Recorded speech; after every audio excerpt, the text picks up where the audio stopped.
Welcome, ladies and gents. Chris Andre here. Let's talk boxing. You know, I was out of London today helping a friend with a few errands, moving a few things here and there. And then on the way back home, I'm on the M25, still miles away from home, when it dawns on me, Chris, you got a birthday party to attend tomorrow and you have not got this person a gift. You need to find something quick time, but it's gone 5:30. Most of the shops are going to be shut. What am I going to do?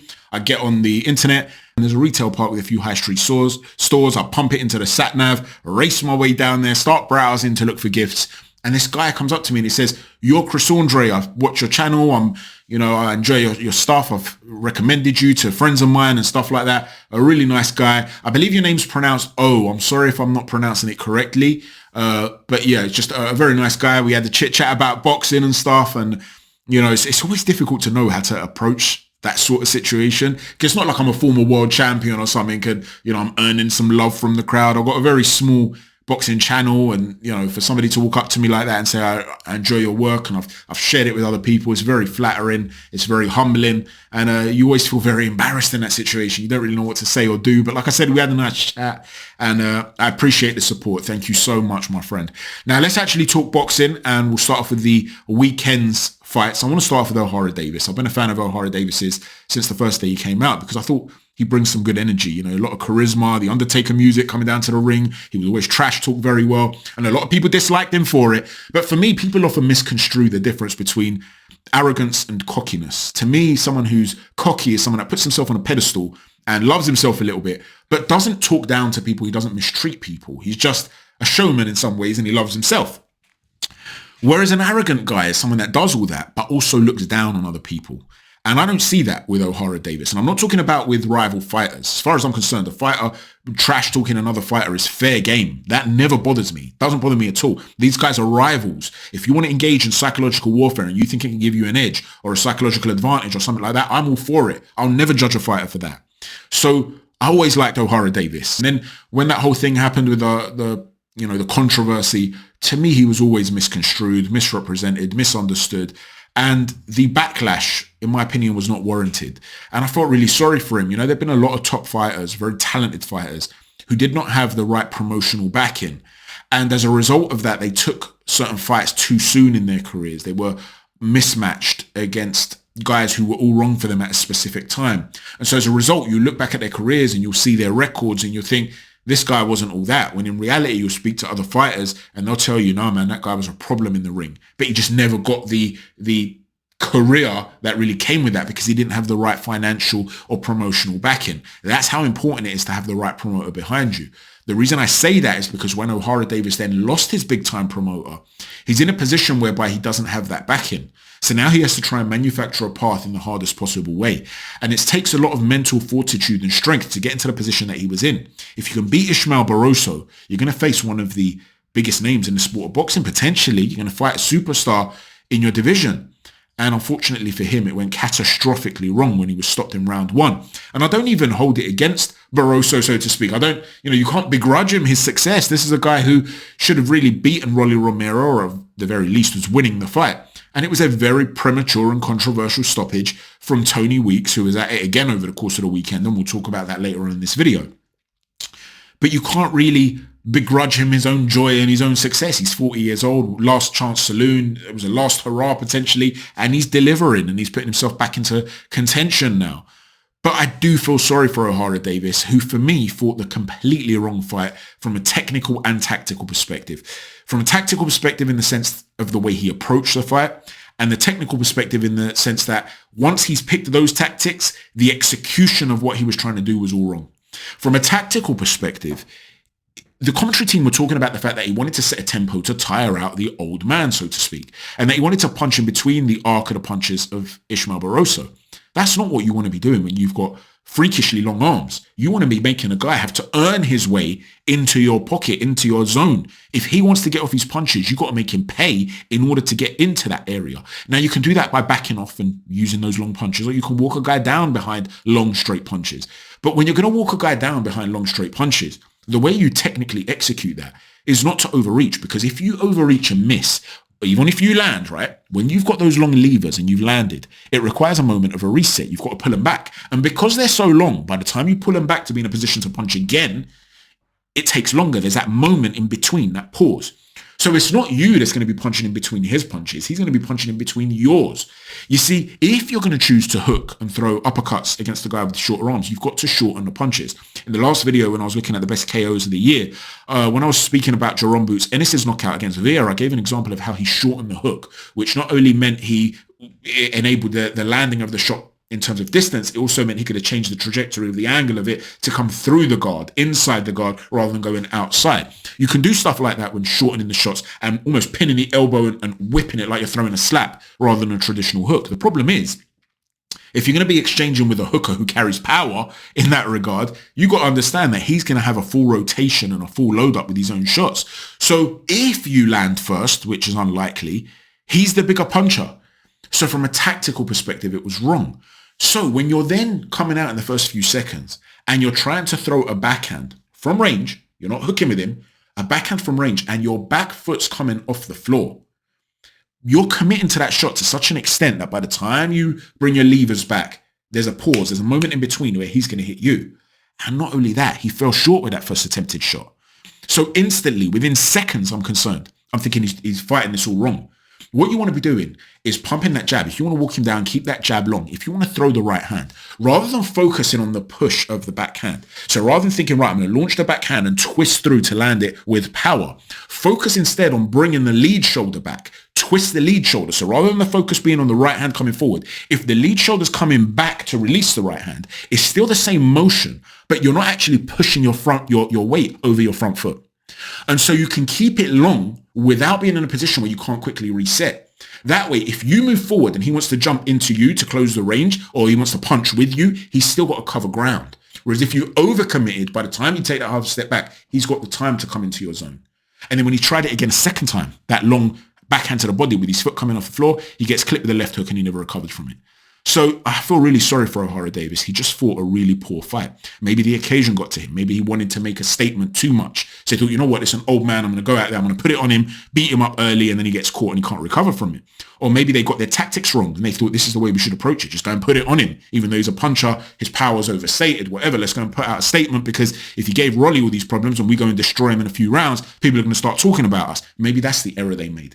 Either way, from a tactical and technical perspective, it was just a poor fight from Ohara Davies. Now, moving on from that, let's talk about Vergil Ortiz. Vergil Ortiz, I think, is a wonderful fighter. He's not just a mauler and a pressure fighter. He's a guy that can box. And when he is going to put pressure on you and seek to break you down, he brings this frenetic tempo that is controlled, and he's thinking while he's doing it. He's a predator. He's not just a mauler. This guy knows exactly what he's doing. He'll be in the midst of a very vicious and fast combination. He'll be dropping misdirection in between that.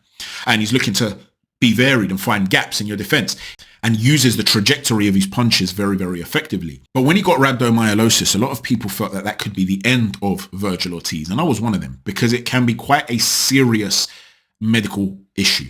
And it's something that can really cause damage to the kidneys. And if you're going to be targeting his body and he ever turns his back slightly and you rip a shot into the kidneys, you have to wonder, how durable is he? Is he going to be able to take it? It happened twice, not once. And it's something that can cause long-term damage. Now, a lot of people also, I got sidetracked for a second. A lot of people would accuse him of doing certain illegal things in order for that to happen, taking certain illegal substances. It doesn't mean that when you get this sort of condition, it came from something like that. You can't just be throwing around random accusations without any sort of evidence, because there are many things that can cause it. Extreme weight cutting, whereby you're really dehydrating yourself, can cause it as well, as can a medical intervention, we'll call it, that was rolled out over the last few years and pressured. People were pressured into taking it. An intervention that you take into your bicep, right, for what had occurred around the world, that's shown a number of cases of this being caused as well for people that were given it. So there's a whole bunch of potentials for this. You can't just say this guy is guilty of something when you've got no evidence for it. So please, people, be a little bit controlled with the way you say certain things out there, because you're leaving yourselves open to legal action as well, potentially. But also, it's not fair from a human perspective. The fact of the matter is, great athlete, went through a whole bunch of stuff, and now we have to question whether he can be that same guy. Well, he's up in there against a guy called Lawson, who's nowhere near his level. But you still want to see a fight play out fairly. Why? Because number one, Vergil Ortiz himself needs the rounds. He needs rounds under his belt. Number two, if you're not a fan of Vergil Ortiz's and you want him to get taken out, You want to see how a fighter targets that body. You want to see a fighter swinging for the fences until he fairly and legitimately gets taken out. You can't just justify the fight ending unfairly, prematurely, and then say, well, he would have got stopped anyway. It was coming anyway. You can't say that. Tony Weeks jumped in when Lawson was lucid. Now, just to play an apologist for a moment here and just to give a counter argument for the sake of discussion, in order to be fair, you could argue that when Lawson was stopped, there were a few seconds, 2-3 seconds, where he didn't protest. So maybe he was a little bit spaced out. And as a result of that, maybe Tony Weeks didn't realize in that moment that he wasn't severely hurt. But Tony Weeks himself gave a defense which seems to be explaining why he jumped in early. On Facebook, he has seemingly put out a message to say what the public didn't know is that prior to the fight, they did a brain scan on him and it came up that he had an aneurysm, and they did a test again and the same aneurysm came up. Another doctor was brought in and gave him the same examination and he tested negative for the aneurysm, so they cleared him to fight. Now, you've had a lot of fighters who have jumped up about this to shout, this is disgraceful, something needs to be done. Ashley Theophane, for instance, said this happens often, this isn't a one-off. Some commissions are lenient or pressure from one promoter and basically do what they're told, but normally these things don't come out. Michael Fox said Tony Weeks had probably had enough of being the only one coming under fire, so he wanted to bring this to the fore. But Caleb Truax has offered another potential explanation, a counter-argument, which is very, very strong. He says, number one, there is no way that this is true. And even if it is true, as a referee, it's not Weeks' job to stop the fight prematurely because he thinks something doesn't look right on a brain scan. He's not a doctor. I stopped this fight in the first because I didn't like his blood pressure numbers, he says sarcastically. And he goes on to say that if this is true, though, then Tony Weeks should have refused to referee the fight. And he's right about this. You see, here's the thing. If you're Tony Weeks and you have a moral issue with a fighter being allowed to fight when he may be at an increased risk, then surely you're not going to want to take part in the event. If you're concerned that by protesting you're going to be blacklisted and you have a living and you're thinking about your own family and putting food on the table, maybe you're going to lie and say, I'm ill and I can't referee on that day. You're going to find some sort of an excuse. Are you really going to want to step into the ring and say, well, worst case scenario, if he gets in trouble, I'll try and protect him extra quickly? Right after the fight with Rolly Romero and Ismael Barroso, where you jumped in way too prematurely, maybe he would do that. But then what happens if he wasn't in trouble and he just got cleaned out with a single shot? Let's say they're at range, they're looking at each other, all of a sudden Vergil Ortiz sets up a big left hook from nowhere, he lands on Lawson, takes him out completely, and God forbid something serious happens to him. In other words, if you don't want the responsibility of presiding over a fight where a fighter is at increased risk, aren't you doing that anyway the minute you step in through that squared circle, give the instructions and hear that first bell? Let me know what you think, ladies and gents. I know a lot of people are sitting there calling corruption. Again, there's no evidence for that. I can't make that sort of accusation. What I will say is this. At the very least, Tony Weeks needs to be relegated. And he has to be in a position where he has to re-earn his position in order to get into being allowed to referee at the highest level again. We see this in football as well, guys. If you are a top-level referee and you make numerous errors time and time again, and you're in the Premier League, for instance, you should be sent down to the Championship until you re-earn your position to be able to referee Premier League games again. That is how you have an open and fair system and not a closed system of referees that are potentially open to influence. Let me know what you think about that, ladies and gents. Let me quickly also touch upon Arnold Barboza Jr. Listen, this guy is a very talented guy. There's no doubt about it. He hits hard. He's got nice shot placement. But one of the things I'll say, his defense is very reliant on the opponent being made to miss by an inch or two via deflections and slight micro movements. When you throw a lot of volume at him, because he'll often pat down, parry down, and basically make these small movements where his guard actually is active and moves and his hand can come low. When you're throwing volume at him, he can parry the first shot and then the second one comes. Or if you're going to shoot a powerful shot that's fast from range, he could actually get clipped before he starts his movement. In other words, I don't think he's necessarily got the fastest reflexes, and that's why he relies on that style of defense. And CompuBox were not giving his opponent enough credit last night, in my opinion. Now, don't get me wrong, Ndongeni was stopped in round 8. But in the second round, for instance, CompuBox flashed up on the screen that he'd only landed 8 punches in the second round. That's not true. He landed more than 8 punches in the second round. So just by throwing a lot of volume, he was getting through. And you have to ask yourself, against a guy who, perhaps a banger is a high-level guy who's going to be able to find those gaps and shoot power shots early and use volume to draw the defense of Barboza and then land big, powerful shots off of that, could Barboza get into trouble? I don't know. We're going to have to see him at the highest level. He seems like a very good fighter, though. 29-0 he is now. So he's somebody who's putting himself in a position where he can operate at the highest level. He has a win over Zorrilla, who in my opinion, like I said, had beaten Regis Prograis. So, that's a good win there. And he's also beaten Jose Pedraza, who's a very talented and very skilled operator.